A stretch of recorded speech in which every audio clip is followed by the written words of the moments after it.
భవితనే చెప్తుందా, భవిత మీద ఉన్నటువంటి సర్పం చెప్పిస్తుందా?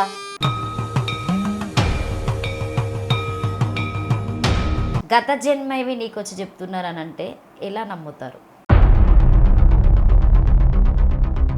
ఆ ఆకుల మీద రాసినవి కొన్ని ఉంటూ ఉంటాయి. అవి ఎప్పుడైనా నువ్వేమన్నా చదవడము ఏదైనా గత ఏమున్నాయి అవి మాకు చెప్పాలనుకుంటే? అదే చెప్పాలి నువ్వు జనాలకి. అవి చెప్పడానికి ఇప్పుడు ఇక్కడైతే కనుక చెప్పగలము. అవి దైవరాశ్యాలు ఎక్కడ బయట పెట్టకూడదు. అట్లా చిన్నప్పుడు కథలు చెప్పేదా?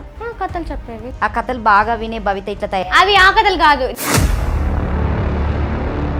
ఇప్పుడు ఈ చుట్టుపక్కల ఎన్ని పాములు ఉన్నాయి అనుకోవచ్చు మా ఆఫీస్లో?